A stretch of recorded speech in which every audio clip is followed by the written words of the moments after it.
ब्राह्मणों को अग्नि की पूजा करनी चाहिए। दूसरे लोगों को ब्राह्मण की पूजा करनी चाहिए। पत्नी को पति की पूजा करनी चाहिए तथा दोपहर के भोजन के लिए जो अतिथि आए उसकी सभी को पूजा करनी चाहिए।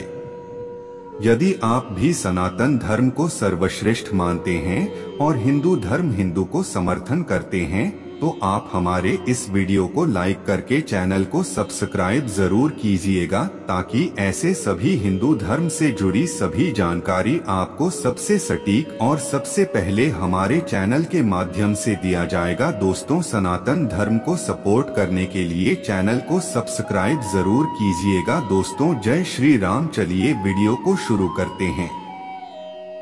सोने की परख उसे घिसकर, काटकर, गरम करके और पीट कर की जाती है।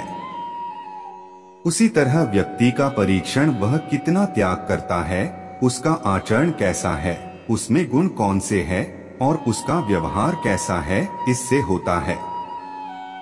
यदि आप पर मुसीबत आती नहीं है तो उससे सावधान रहे, लेकिन यदि मुसीबत आ जाती है तो किसी भी तरह उससे छुटकारा पाए। अनेक व्यक्ति जो एक ही गर्भ से पैदा हुए हैं या एक ही नक्षत्र में पैदा हुए हैं, वे एक से नहीं रहते। उसी प्रकार जैसे बेर के झाड़ के सभी बेर एक से नहीं रहते। वह व्यक्ति जिसके हाथ स्वच्छ है कार्यालय में काम नहीं करना चाहता। जिसने अपनी कामना को खत्म कर दिया है वह शारीरिक श्रृंगार नहीं करता। जो आधा पढ़ा हुआ व्यक्ति है वो मीठे बोल बोल नहीं सकता। जो सीधी बात करता है वह धोखा नहीं दे सकता। मूढ़ लोग बुद्धिमानों से ईर्ष्या करते हैं।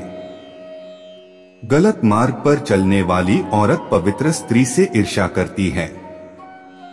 बदसूरत औरत खूबसूरत औरत से ईर्ष्या करती है। खाली बैठने से अभ्यास का नाश होता है। दूसरों को देखभाल करने के लिए देने से पैसा नष्ट होता है। गलत ढंग से बुवाई करने वाला किसान अपने बीजों का नाश करता है। यदि सेनापति नहीं है तो सेना का नाश होता है। अर्जित विद्या अभ्यास से सुरक्षित रहती है। घर की इज्जत अच्छे व्यवहार से सुरक्षित रहती है। अच्छे गुणों से इज्जतदार आदमी को मान मिलता है। किसी भी व्यक्ति का गुस्सा उसकी आंखों में दिखता है। धर्म की रक्षा पैसे से होती है। ज्ञान की रक्षा जमकर आजमाने से होती है। राजा से रक्षा उसकी बात मानने से होती है। घर की रक्षा एक दक्ष गृहिणी से होती है। जो वैदिक ज्ञान की निंदा करते हैं, शास्त्र सम्मत जीवन शैली की मजाक उड़ाते हैं, शांतिपूर्ण स्वभाव के लोगों की मजाक उड़ाते हैं, बिना किसी आवश्यकता के दुहक को प्राप्त होते हैं। दान गरीबी को खत्म करता है। अच्छा आचरण दुहक को मिटाता है। विवेक अज्ञान को नष्ट करता है। जानकारी भय को समाप्त करती है। वासना के समान दुष्कर कोई रोग नहीं। मोह के समान कोई शत्रु नहीं। क्रोध के समान अग्नि नहीं। स्वरूप ज्ञान के समान कोई बोध नहीं। व्यक्ति अकेले ही पैदा होता है, अकेले ही मरता है। अपने कर्मों के शुभ अशुभ परिणाम अकेले ही भोगता है।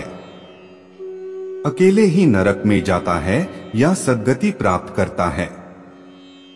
जिसने अपने स्वरूप को जान लिया उसके लिए स्वर्ग तो तिनके के समान है। एक पराक्रमी योद्धा अपने जीवन को तुच्छ मानता है। जिसने अपनी कामना को जीत लिया उसके लिए स्त्री भोग का विषय नहीं। उसके लिए संपूर्ण ब्रह्मांड तुच्छ है, जिसके मन में कोई आसक्ति नहीं। जब आप सफर पर जाते हो तो विद्यार्जन ही आपका मित्र है। घर में पत्नी मित्र है। बीमार होने पर दवा मित्र है। अर्जित पुण्य मृत्यु के बाद एकमात्र मित्र है। समुद्र में होने वाली वर्षा व्यर्थ है।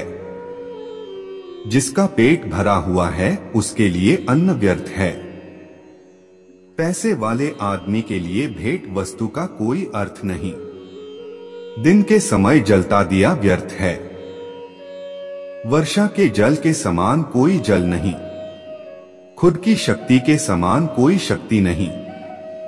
नेत्र ज्योति के समान कोई प्रकाश नहीं। अन्न से बढ़कर कोई संपत्ति नहीं।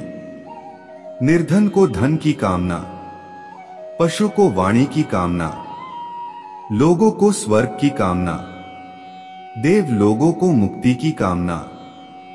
सत्य की शक्ति ही इस दुनिया को धारण करती है।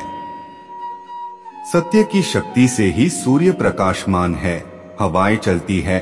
सही में सब कुछ सत्य पर आश्रित है।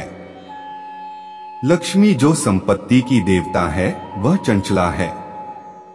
हमारी श्वास भी चंचला है।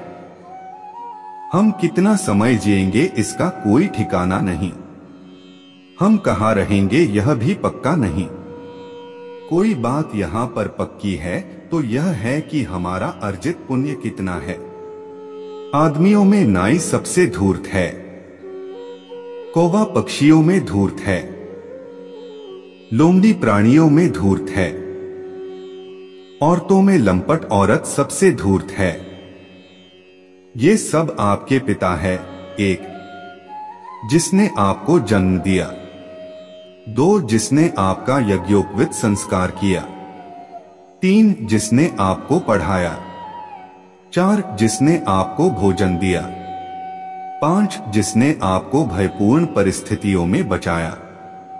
इन सब को अपनी माता समझे। 1, राजा की पत्नी 2, गुरु की पत्नी 3, मित्र की पत्नी 4, पत्नी की मां 5, आपकी मां